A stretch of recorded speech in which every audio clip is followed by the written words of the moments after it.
ये है कार्तिकेय की उत्पत्ति।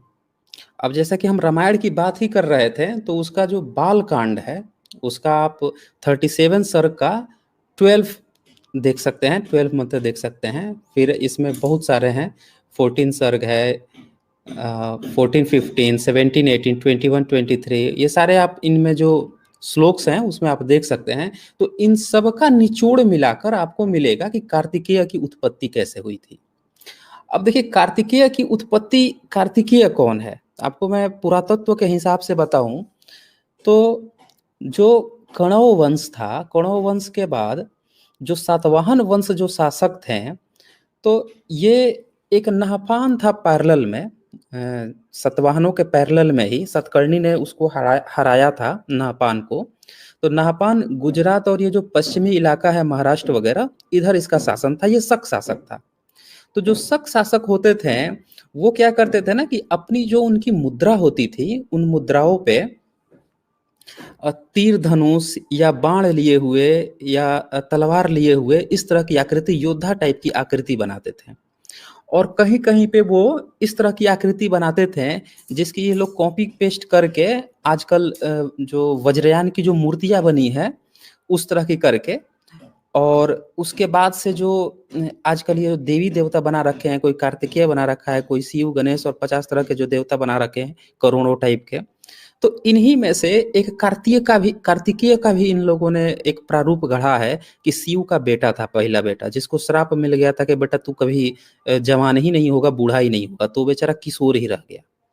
तो उसको जो है ये वो कर देते हैं कि ये कार्तिकेय है, उस सिक्के को दिखा के, वो फेक न्यूज है बेसिकली। वो नाहपान के सिक्के हैं, और जो शक शासक थे उस ड्यूरेशन में, और जो ये सातवाहन और ये कण्व वंश का जो समय था ड्यूरेशन, उस समय इस तरह की चीजें बनती थी। तो उससे कभी कंफ्यूज मत होइएगा अगर कोई कह दे कि कार्तिकेय का ये सिक्का मिला है, तो वो फेक न्यूज है। तो यहाँ पे जो कार्तिकेय की उत्पत्ति है, अब देख लीजिए कार्तिकेय की उत्पत्ति कैसे हुई है।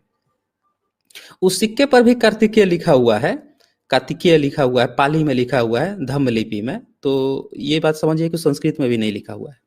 तो यहाँ पे लिखता है रामायण में कि अर्थात देवताओं के पास प्रतिज्ञा करके अग्नि देवता गंगा के पास आया और बोला, हे देवी, तुम मुझसे गर्भ धारण करो, देवताओं की यह इच्छा है।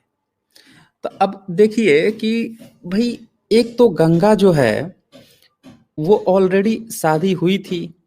किसने शादी किया था आप लोगों को महाभारत में याद होगा, एक तो शांतनु था, और शांतनु से ही शादी हुई थी, जो कुरुवंश का जिनको बताया जाता है। मतलब काल्पनिक कहानियां हैं लेकिन इन्हीं में हम बता रहे हैं, उसी का उदाहरण दे रहे हैं।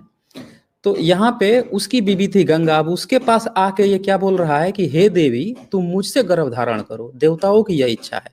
अब देवता की इच्छा है तो भैया इनसे अब गर्भ धारण कर लो।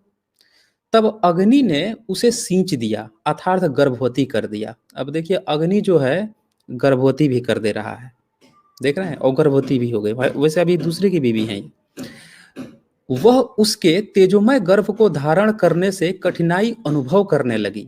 गंगा ने अग्नि के कथानुसार उस गर्भ को हिमालय के पास फेंक दिया। तो देखिए अब उठा के वो गर्भ को फेंक भी दी, मतलब कितना अनैसर्गिक बात हो रही है, कितना अनप्रैक्टिकल चीजें बात हो रही हैं। और उसके फेंकने पर एक तेजस्वी बालक कुमार कार्तिकेय पैदा हुआ। तो देखिए यहाँ पे बताया जा रहा है कि ये जो है कार्तिकेय, गंगा से इसकी उत्पत्ति हुई है, ठीक है। और वैसे क्या बताया जा रहा है कि ये शिव का भी पुत्र है, ऐसी भी कहानी आती है।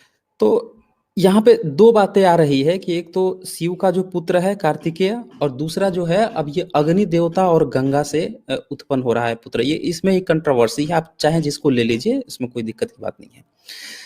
तो इससे एक चीज तो आपको बता दूं मैं आपको कि ये जो अग्नि देवता और गंगा के द्वारा जो उत्पन्न हो रहा है कार्तिकेय, इसको जो डॉक्टर सुरेंद्र कुमार शर्मा अज्ञात हैं, उन्होंने इसको एक जगह अपनी किताब में लिखा है कि यही कार्तिकेय शिव का दूसरा पुत्र कहलाता है।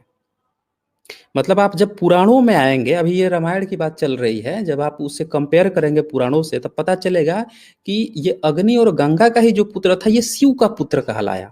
तो क्या ये चीज़ पॉसिबल है? क्या ऐसा जन्म पॉसिबल है? अगर नहीं पॉसिबल है, तो फिर कार्तिकेय का अस्तित्व ही क्या है?